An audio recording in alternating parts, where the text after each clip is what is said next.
concern. So parang wala akong nakikitang reason as of now bukod doon na magpa-booster. He went with his father who also had his second dose last year. Actually, wala na nga sa loob ko magpa-booster pa dahil mukhang okay na naman kasi meron na ako nung dalawa. Gusto ko lang meron akong parang backup, ika nga. Ferdinand Gonzalez's son also got boosted. Required sa school, not only to face-to-face classes but also for their health security. Magdalena has also been long due for a booster, but finally got one when she passed by a vaccination site on her way to Quiapo. Hindi ko talaga bala. Napadaan lang ako at magtatanong. Nagkataon, mayroon. Kaya tinuloy ko na kaysa para babalik pa ako uli.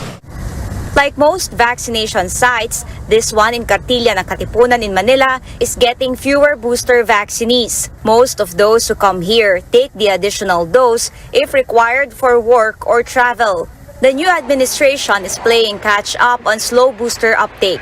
Next Tuesday, a new vaccination campaign kicks off to fully vaccinate 90% of senior citizens and 50% booster coverage among 78 million Filipinos within the president's first 100 days in office. To do this, they need to go from the current 250,000 vaccinees weekly to over 397,000 people daily until early October. This time, there will be more regular vaccinations to where the people are, like schools, transport terminals, places of worship, and factories. Senior citizens, we can find them, most of them, at home.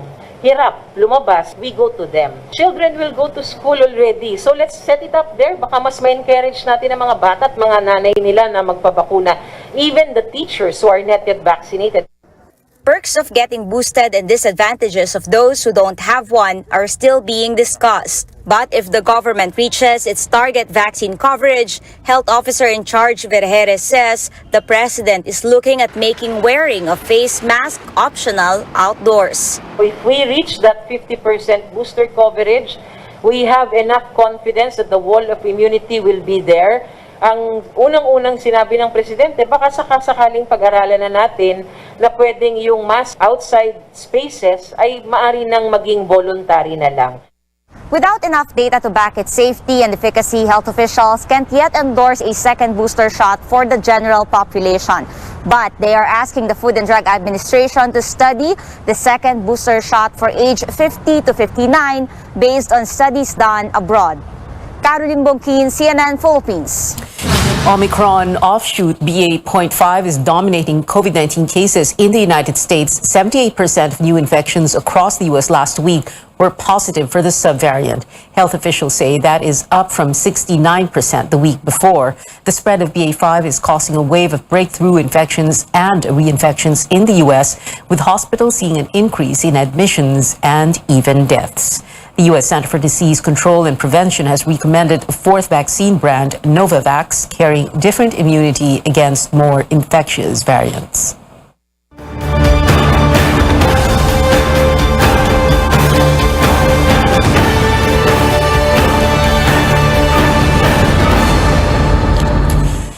More than 1 million families are said to be delisted from the government's conditional cash transfer program as they are no longer considered poor. Details from Melissa Lopez.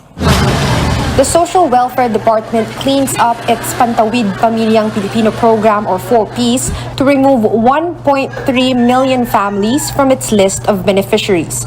The change will affect nearly a third of the 4.4 million families by September or October.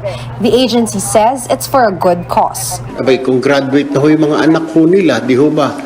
May trabaho na ho sila, medyo malaki na ho kinikita, yung mga anak nila na sa OFWs na ho, natutulungan na ho sila, inaalis na ho natin para yung kanila pong pwesto na yun, ibigay naman natin doon sa mga wala pong natatanggap at all. Wala pa pong yung isang kahit isang tuka o yung isang beses lang isang araw kumain.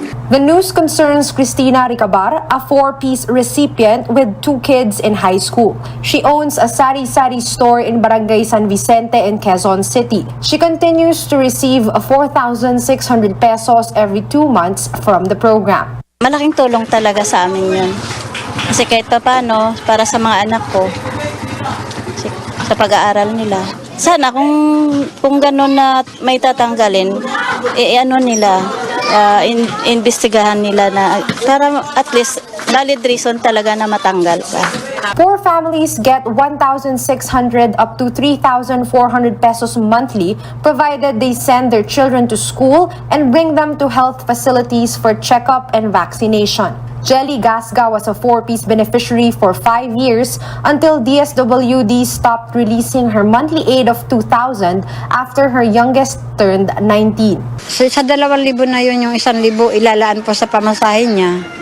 Yung 1,000 pagkain, vitamins. Secretary Erwin Tulfo says a family can only be a 4-piece member for up to 7 years. He adds another 600,000 households may be delisted as field officers cannot locate them or they are refusing interviews. DSWD is identifying a new set of 1.3 million families to replace a 4-piece graduates from 15 million poor families.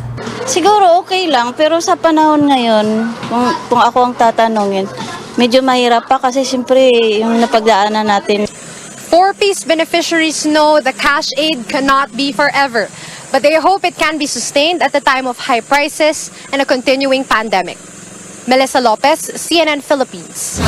Hybrid learning can still be held in very specific areas. President Bongbong Marcos said this during his meeting with education officials on Tuesday. Although Mr. Marcos, as quoted by Malacanang, still prefers a full shift to in-person classes by November, he instructed the Education Department to prepare learning devices and other supplies that may be needed for blended learning. The statement did not give details on what will merit the shift to online classes. In a separate statement, Vice President and Education Secretary Sara Duterte says the department will prepare a plan on institutionalizing blended learning under special circumstances.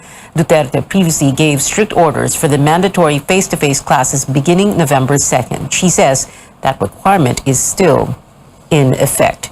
The group Teachers Dignity Coalition welcomes this development but hopes the government will consider moving the opening of the school year to mid-September to, quote, further study the situation, prepare the field, and implement the existing rules on teachers' rest, unquote. A former labor official has been named new Director General of the Technical Education and Skills Development Authority, or TESDA. Press Secretary Trixie Cruz Angeles confirming the appointment of Danilo Cruz. He was former Labor Undersecretary for Employment and Manpower. Bowling legend Bong Ku now heads the Philippine Sports Commission. The bemedaled sports icon was former president of the Philippine Bowling Federation. The top positions at the Departments of Health, Science and Technology and Department of Human Settlements and Urban Development have yet to be filled nearly 3 weeks since Mr. Marcos took office. Up next on Newsnight, the President's first State of the Nation address happening in 5 days. Cian Arcangel walks us through preparations at the Batasang Pambansa Live. And this Filipino boy group is always ready to take to greater heights. Find out what SB19 achieved this time. Stay tuned.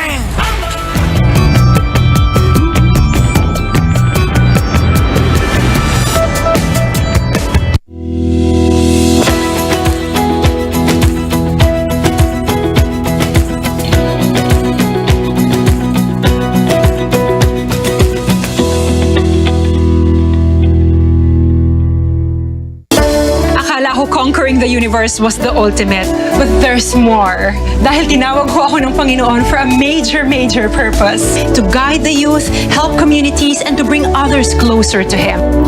Kaya I take care of my health through proper diet, exercise, and MX3 capsule. I am ready to serve. Kasi para sa Panginoon, hindi lang ako 4th runner-up. First place ako sa puso niya. Mahalagang paalala, ang MX3 capsule ay hindi gamot at hindi dapat gamitin panggamot sa anumang uri ng sakit. Fried chicken? Timplang happy!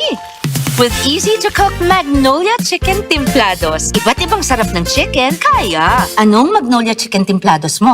Iba't ibang easy chicken sarap. Baby, I'm home!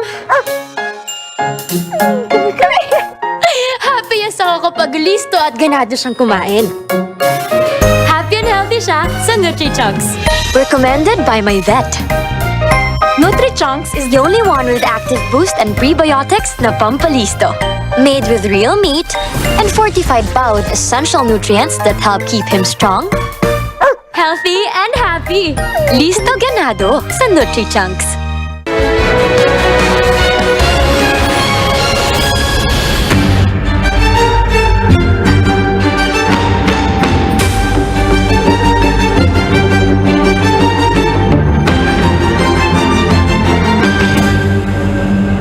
You're watching CNN Philippines. It is all systems go for the first State of the Nation address of President Marcos at the Batasan Pambansa in Quezon City on July 25th. A fully renovated session hall will welcome the President and members of the 19th Congress, the first renovation in 44 years after it was built by the President's late father, former President Ferdinand Edralin Marcos. Cian Arcangel takes us to Batasan for details. Cian?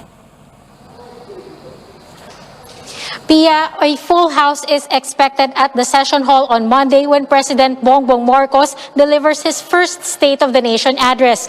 Over 1,300 invitations have already been sent out to guests, which include foreign dignitaries and government officials. Former Presidents Joseph Estrada and Gloria Macapagal Arroyo have confirmed their attendance, while yet to say yes to the invitation are ex-Presidents Fidel Ramos and Rodrigo Duterte, as well as former Vice President Leni Robredo. Systems go na tayo.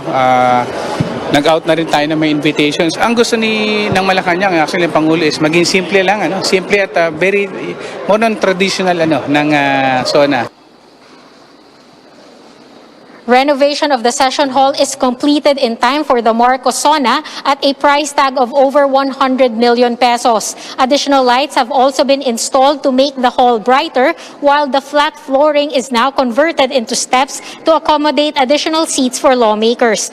There are now automatic sliding doors at the main entrance to the hall. All guests who will watch the SONA inside the plenary hall should present a negative RT-PCR test result before being allowed entry.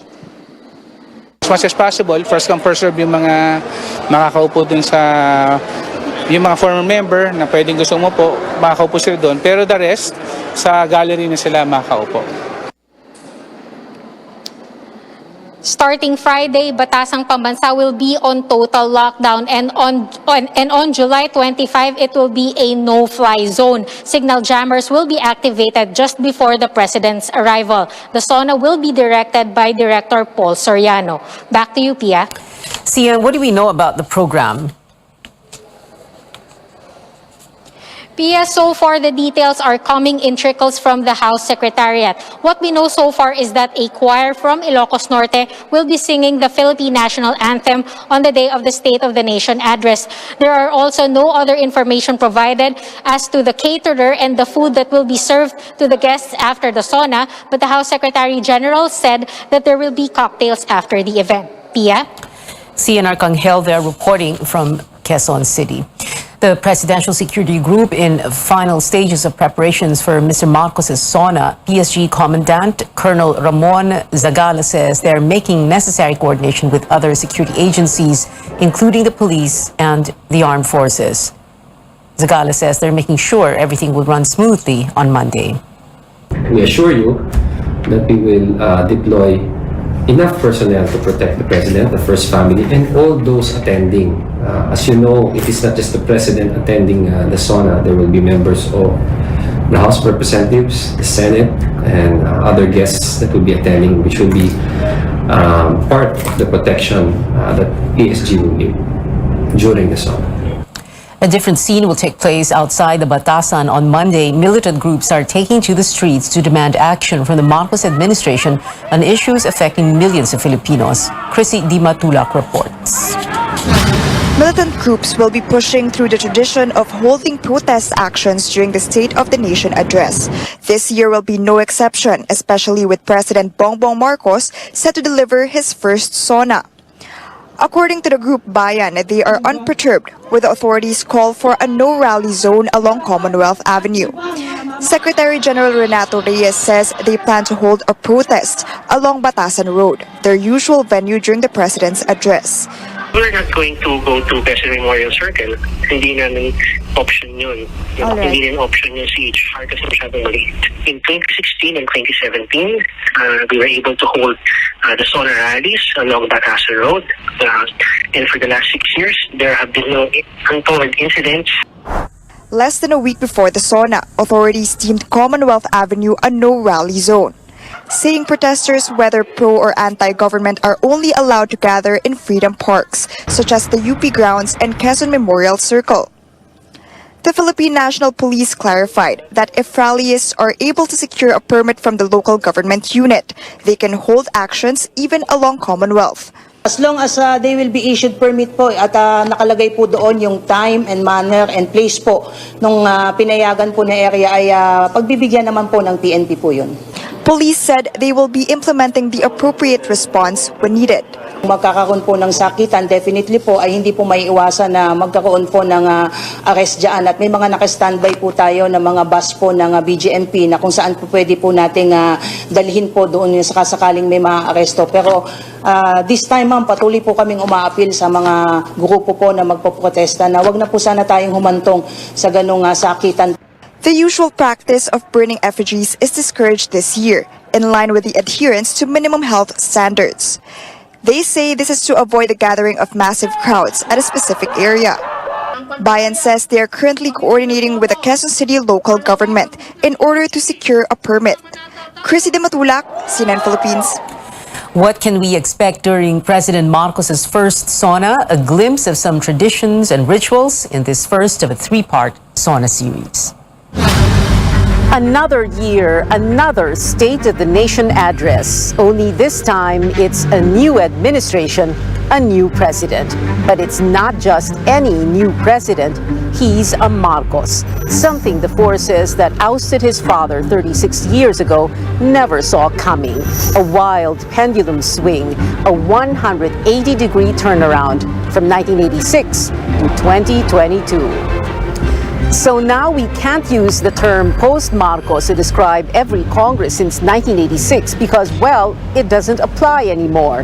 Because Ferdinand Romualdez Marcos Jr. is president and he's delivering his first sauna on July 25th.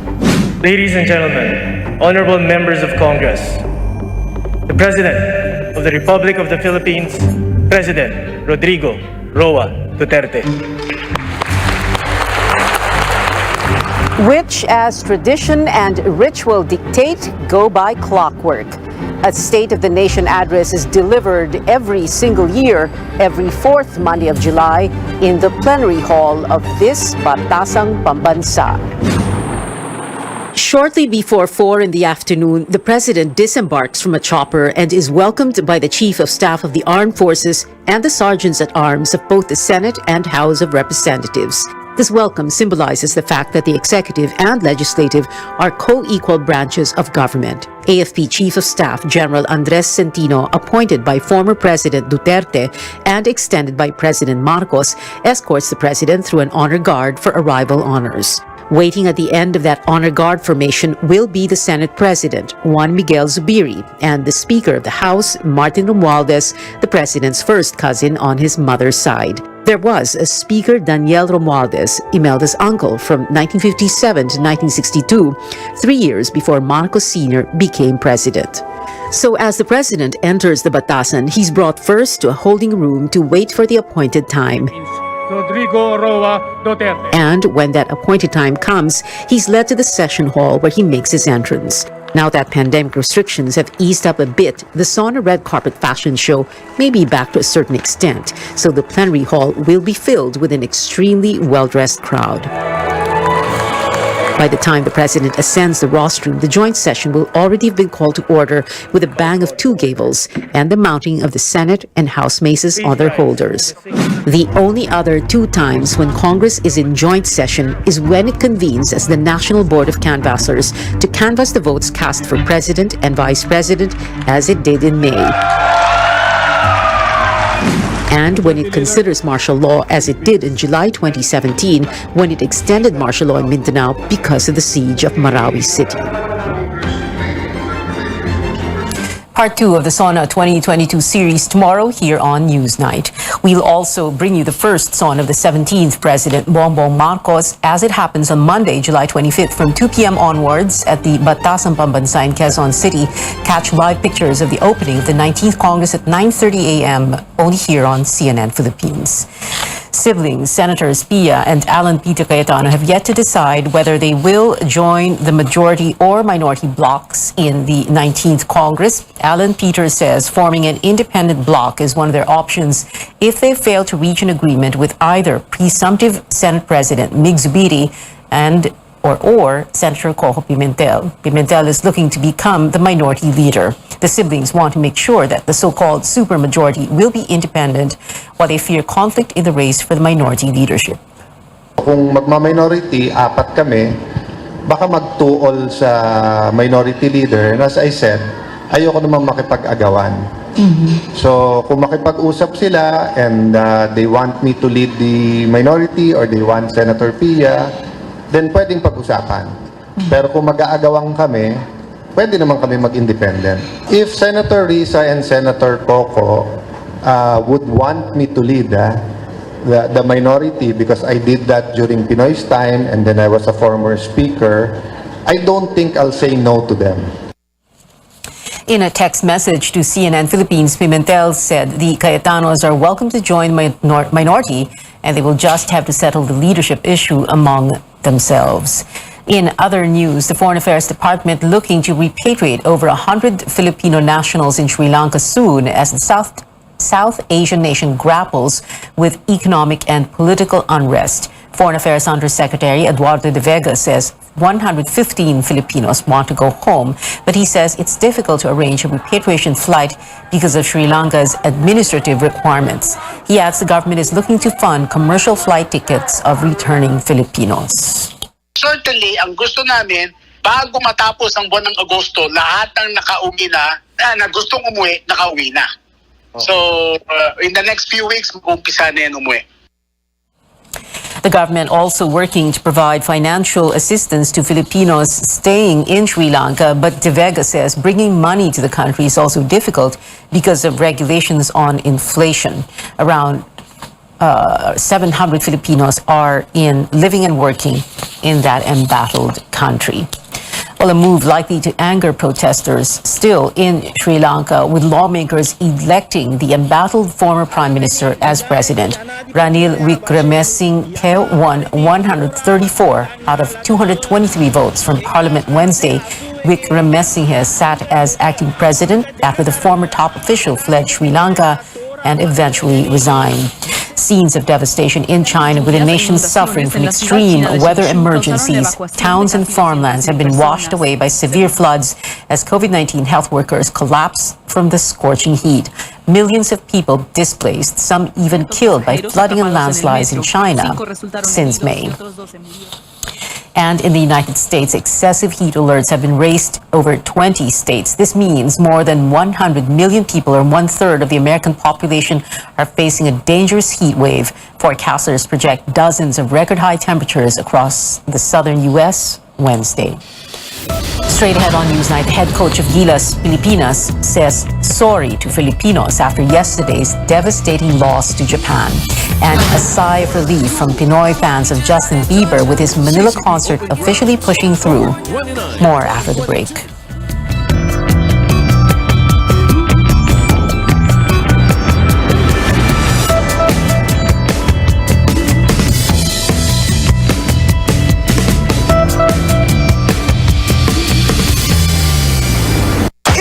Dangerous out there. Buti na lang there's locally super fruits with 3 kinds of fruits that are super in many ways. First, there's our dragon fruit drink na mayaman sa prebiotics that aid digestion. Second, there's our passion fruit drink with no added sugar and high in vitamin C. Lastly, we have our mangosteen drink, good for your heart. All superfruits contain more antioxidants than your average fruit to help protect your immune system. Superfruit for super you.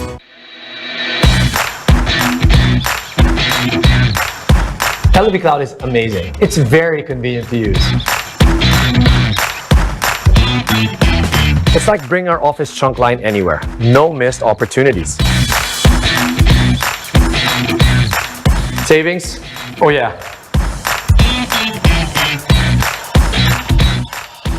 It's safe and secure.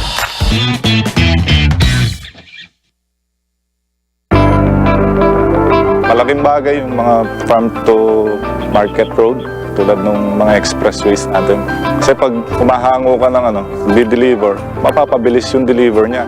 Konti yung expenses, makakatipid. Kami, isda yung business namin. Kailangan namin yung expressway para on time yung deliver sa market ng product namin. Our expressways provide faster access to local agriculture and livestock suppliers. Expressways, road infrastructure plays a very significant role in accelerating agricultural production. This is one of the key components for development, as it promotes access to economic and social services, generating increased agricultural income and productive employment.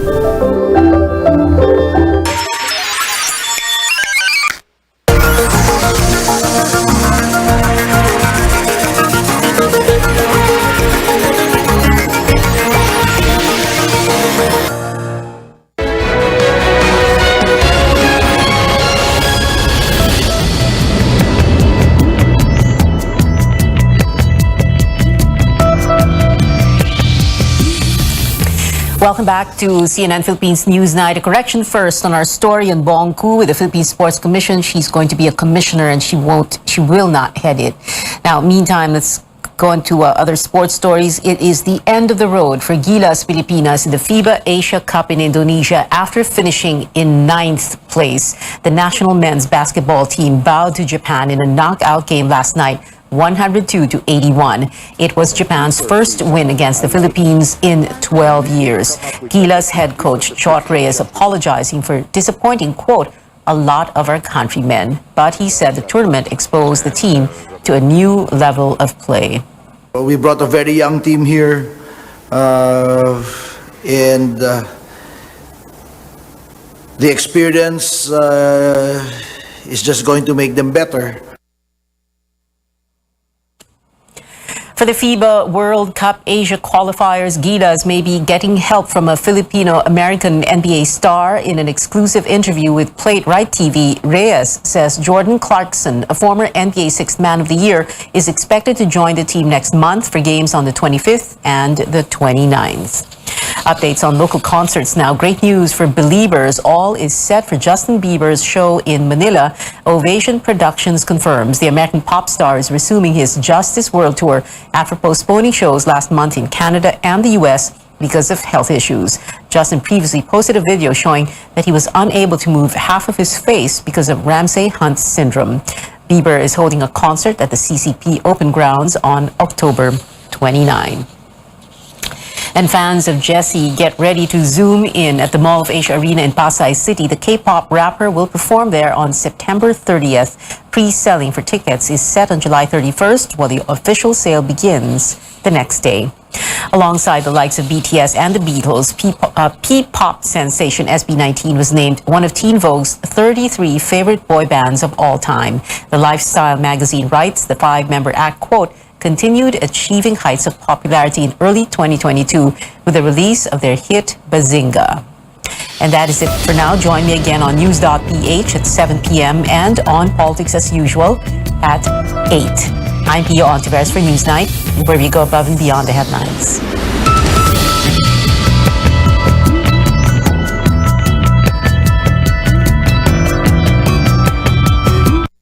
This program is brought to you by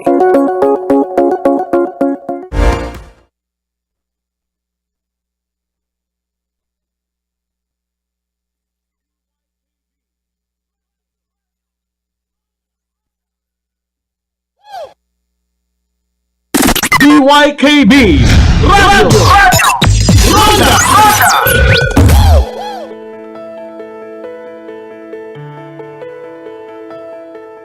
The body has its own way of healing. When you injure your cartilage, the tough, slippery tissue that covers the ends of bones where they form a joint, the body repairs the damage by creating a new bone in the area. Now, these lumps are what we call bone spurs. In this episode, we'll take a closer look at the body. I'm Dr. Freddy Gomez, and this is MedTalk Health Talk on CNN Philippines.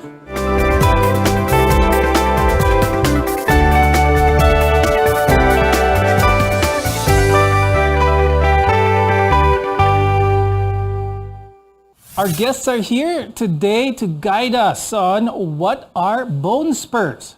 With us is Dr. Mikhail Louver. He's an orthopedic surgeon at St. Luke's Global City and assistant professor at St. Luke's College of Medicine. Also with us is Dr. Franklin Domingo. He's a rehabilitation medicine specialist from the Asian Hospital and Medical Center. Bone spurs, a lot of our viewers who hear of bone spurs, its medical term is osteophytes. I'll start the conversation with Dr. Miko. When we talk about osteophytes or bone spurs, what exactly are these? What are we talking about here? They are essentially a reaction of bone whenever they come into contact with each other. So it is most commonly seen in the most common condition, which is osteoarthritis. Dr. Frank, what are the more common ways for a person to know that they have osteophytes or bone spurs? Patients come to us in our clinic, they often even don't have an idea about what bone spurs are. But then when they come in because of neck pain, back pain, heel pain, knee pain, or hip pain, we ask for an x-ray, and invariably a result will come out. And they begin to ask, is this the cause of the pain, or is this something that's just incidental? Is it a pain generator? So that's how we usually encounter the patients who complain of bone spurs. Now, I'd like to ask Dr. Miko naman, when they come in for pain, what are the more typical parts of the body would someone feel these osteophytes or these bone spurs? Where do they usually come out? Essentially, if you look at epidemiology or numbers, it is actually on the knees, which is the most common area where these patients would come in for pain. Next would be the feet, the hands, and then the back as well. Dr. Miko, you mentioned about the knees, the feet, and whatnot. They come in for pain. Let's talk about the character of the pain that someone would usually feel when they do have a bone spur. Is something significant with the pain? Could you describe the kind of pain that a bone spur would elicit? Bone spur pain would give out some form of localized or direct pain on that part of the body. For it is the knee, then the pain would be localized on that knee region or somewhere close to it. There's also a concept that we call it radiates somewhere close to that area. So essentially, it is pain.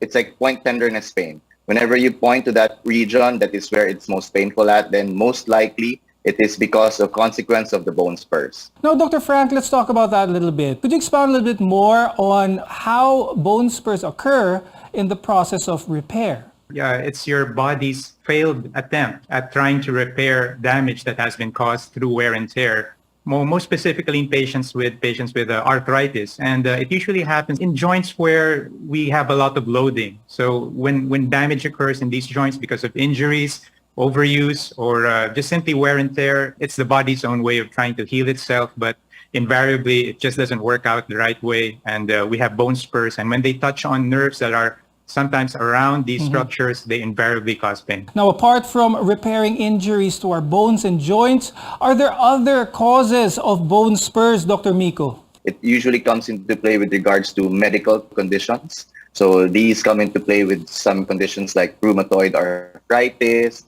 These come into play with gout or gouty arthritis.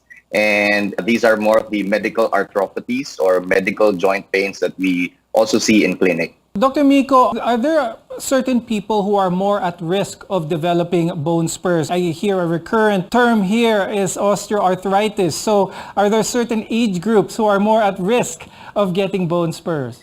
The most common age group, it's actually the middle age to the elderly age group. There's actually a study done in PGH wherein they essentially mapped it out somewhere around 60 years old, where these patients would come into your clinic complaining of the joint pain. One of the biggest factors as well that you could commonly see in medical literature is that these patients who develop these joint pains outside of the age parameter or the degenerative problem, especially when they come into play, when they come into you at an early onset of an age, then we have to think about some form of genetic or medical problem that would lead to these bone spurs. Now, Dr. Frank, is it sort of inevitable for the elderly or those advancing in age to have bone spurs? And if that is the case, are these relieved or not relieved for that matter with your common pain relievers such as those like non-steroidal anti-inflammatories? Bone spurs are much like taxes, as some other doctors would say. They're like taxes in death. They're unavoidable. They just happen. And as with regards to the treatment, when using non-steroidal anti-inflammatory drugs, they would probably just relieve you of the pain. But is it addressing the root cause of the pain? I don't think so. Can diet do anything with osteophytes or bone spurs for that matter? A lot of our viewers try to prevent this by eating healthy, taking calcium supplements and whatnot. Will these do anything in trying to prevent osteophytes from happening? I think they will. They will help. Especially studies now have come out that a Mediterranean diet, which is high in olive oil, green leafy vegetables, different colors of fruits, I think diet may play a good part. Supplements, I'm not so sure if there are any supplements that could alleviate the symptoms or the progression. Although they did have some studies that have come out that a deficiency in certain vitamins like vitamin B, vitamin E, and sometimes even vitamin K have an increased occurrence of bone spurs in some patients. Dr. Miko, before we go into break, can bone spurs occur because of the way certain people have handled their skeletal structure during their younger years? High impact sports, carrying increased weight on their joints for that matter, ill-fitting shoes, all of these factors, can these contribute to having osteophytes or bone spurs? Whatever the person has done on to their earlier parts of their lives, essentially it adds to the load on the joint. And then as we know that these bone spurs are a natural reaction to these overloading issues, then in a way it takes a chip daily into your joint longevity. Weight management together with exercise is the easiest way in terms of trying to prevent the progression of these bone spurs. When we return, we'll discuss how bone spurs can be signs of a more serious problem in your body. We'll be right back here on MedTalk Health Talk.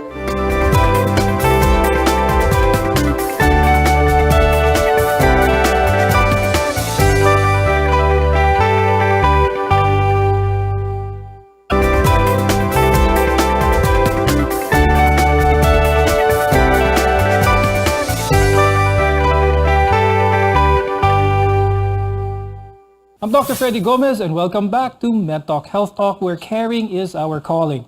Now, earlier we discussed what bone spurs are and what causes it. Now we'll discuss what other health conditions it may be connected to. Arthritis is the swelling and tenderness of one or more of your joints. Now, the most common type is osteoarthritis.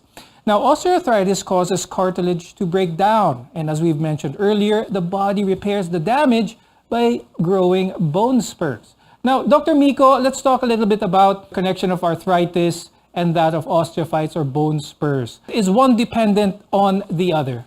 Essentially, it is a cause and effect. So whenever these joints are overloaded, the cartilage begins to get damaged. And when these joints get damaged, the body's natural reaction is to try to stabilize or prevent or decrease the pain. And the only way for the bone to hold on to these structures is to produce more bone. Dr. Frank, do we see the increased occurrence of bone spurs when the arthritis begins as well? Yes, that's something which we can expect. As arthritis progresses, the amount of bone spurs that we see in patients' x-rays or in CT scans or in MRIs, we also see that they increase. Again, it's your body's way of trying to heal itself, but it's just not doing the right job. So that we have bone spurs and we have pain. Now, Dr. Miko, given that bone spurs can be a result of arthritis, how do we lessen the risks? Is there a way for us to lessen the risks of arthritis, of developing arthritis to begin with?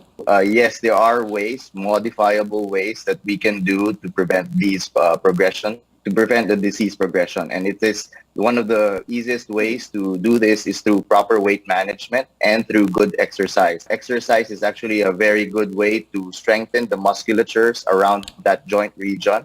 And once we get these good muscles around these regions, then essentially it is a way of unloading the joint. Dr. Miko, could you give some exercises for the viewers that are not hard on the joints, that are not high impact, but at the same time effective in addressing, trying to prevent arthritis and therefore bone spurs? It's actually quite a tricky question because it depends mostly on the affected joint. But in terms of trying to look at it as an overview, we all have to remember that it is basically trying to unload the joint. And I think for me personally, one of the best and easiest exercises or sports that a person can do is through swimming. And swimming, there's actually a specialized form of therapy called aquatherapy that can help with these offloading activities for the joint. And not only does it offload you whenever you're submerged into water, it's because of the resistance of the water, it adds more, in a way, strengthening to the muscles around that joint affected. Dr. Frank, let's talk about that since it's in your line of expertise when it comes to Yes. trying to get those joints moving, but at the same time protecting them. One good activity is that of swimming. Is there any other activity, or how can our viewers maximize these activities in order to enhance their health, their overall bone health for that matter? Swimming is probably the best thing that you can do because of the effect of buoyancy. As you know, buoyancy is there to take off the weight and stress off the knee joints and your hip joints and some of the joints on your back. But something more practical would probably be walking. It's the easiest thing you can do. Very simple. You don't even need a trainer. You don't even need a swimming pool. Simply walking to the best of your ability. A brisk walk would be nice. A brisk walk to a 90-year-old might be very different to a brisk walk for a 50-year-old. But trying to walk and trying to exercise, that's just one way of doing it. And another exercise, of course, is cycling because, of course, the seat that you're sitting on, of course, takes off a big chunk of that weight. And what are the things that we should avoid? Definitely high-impact activities like jogging, running, maybe playing tennis, playing basketball, anything at all that puts a lot of weight on that joint, we try to avoid that. Now, we've been talking about ways to prevent it. Let's talk about therapies done for someone who is diagnosed with that of a bone spur. Dr. Miko, let's talk about someone who has a diagnosis of bone spur. First of all, is it easy to spot an osteophyte, Dr. Miko? Yes, it is actually quite easy. A simple x-ray can essentially showcase where these bone spurs are located and how large they are. So, Dr. Miko, once someone is properly diagnosed to have osteophytes or bone spur, what is the usual next line of therapy? In terms of sequencing for therapy, whenever patients come into our clinic, it's because mainly of pain. And as doctors, we really need to address the pain first and foremost. So the usual course is essentially to start patients on a short course of non-steroidal anti-inflammatories. And also one favorite thing that I give to patients, which is quite effective, is like your ordinary paracetamol. A majority of these cases are in the mild to, essentially they are in the mild to at least a less moderate form of osteoarthritis or bone spur formation. And these can be readily treated by these medications. Now, Dr. Miko, I noticed your first line of treatment was not surgery. Now, my question is, a lot of people say, I have a bone spur. Dr. Miko, why don't you just surgically operate that, get that out, and I'll be on my way? Why is surgery not the first line of treatment when it comes to not just bone spurs, but for a lot of diseases, actually? To be honest, bone spurs, they don't actually cause too much of a pain, especially in the earlier stages wherein these problems start to develop. They actually become more bothersome and nuisance in terms of symptoms when they get to progress into the moderate to severe stage. So definitely, surgery is basically our last resort in terms of treatment. And we always try to focus on the conservative treatment options or the non-operative treatment options in treating these bone spur problems. That being said, when we return, we'll explore the options you can take to lessen the symptoms of getting bone spurs. You're watching MedTalk Health Talk. We'll be right back.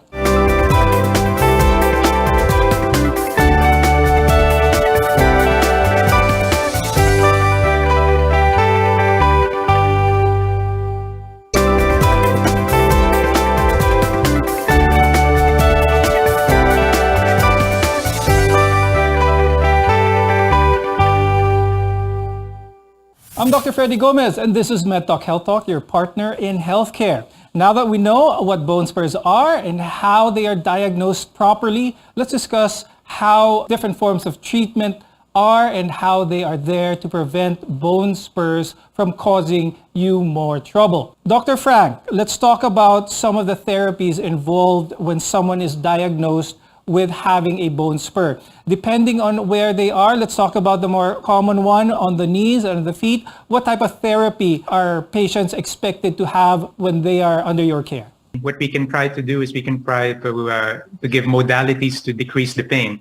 We could use heat, we could use cold, we could use transcutaneous electrical nerve stimulation. There are newer modalities right now, such as shockwave therapy, which may actually help to alleviate these symptoms of pain. But more importantly would be exercise, especially the vastus medialis oblique, or it's part of the quadriceps group of muscles, which is involved basically in stabilizing the knee. So we need to do that. When it comes to a timeline or a time frame where the patient can feel some relief from the pain, I know it varies from patient to patient, but on average, what kind of time frame are we looking at before they can actually feel better and the pain is much less? We can usually feel some pain relief by starting the medications. So giving a short course of pain medications would be helpful while waiting for the longer term effect of rehab to come in. So while we're decreasing the medications, we're actually going up on the strengthening exercises, and that would probably alleviate the symptoms of the patient, not only in the short term, but also in the long term. Now, Dr. Miko, can a bone spur resorb on its own? Meaning after good therapy, losing weight, and all this stuff, can the bone spur or the osteophyte resolve on its own, become normal on its own? The short answer is no. Whenever these osteophytes start to form, they are basically permanent structures. And the only thing that we could do in terms of trying to grab onto these like bone spurs is to prevent the progression or further production of more bone spurs. Now, Dr. Miko, let's talk about surgery for a second here. When is surgery an option for someone who is diagnosed with osteophytes? It is always the last option that we take in terms of trying to control the pain. These patients would generally have the severe form of osteoarthritis wherein their joint space has completely eroded. And you can see that essentially whatever these positions come into, it's causing pain, whether at rest, whether while sitting. It's essentially a constant type of pain. And that's usually the tipping point in terms of trying to move forward into surgical management for these cases. Now, Dr. Frank, when it comes to supplements, a lot of our viewers are really keen on this because there's so many on the market. You have chondroitin, you have collagen, you have calcium and all this. When it comes to osteophytes or bone spurs, could you give the truth of the matter? Is it effective? Is it best left alone? There is no direct evidence linking the use of supplements such as chondroitin or glucosamine sulfate and calcium as to the progression of bone spurs. Before we go, do you have any words of advice for our viewers, Dr. Miko? My take with regards to these problems, it's actually more of a proactive prevention. Rather than we let these bone spurs progress, it's actually quite important that we try to maintain our body physique in terms of controlling the weight and also exercise. I've been seeing a lot of patients who, because of this pandemic, has significantly gone down in terms of physical activity. And I think in terms of moving forward and treatment of these problems, it's more going to be concentrated and should always be concentrated on prevention. And Dr. Frank, your advice for our viewers? Yes, and like death and taxes, bone spurs may be unavoidable, but then there are certainly so many things that we can do to control the pain. And the sooner that they see their rehab doctor, their orthopedic doctor, their rheumatologist, or any other doctor, the better we can treat them. And with that, thank you very much, Dr. Mikhail Louver and Dr. Franklin Domingo for being with us today. You definitely shared a lot of useful information for our viewers about osteophytes or bone spurs. I'm Dr. Freddy Gomez, and thank you for watching MedTalk Health Talk. We'll see you again next time.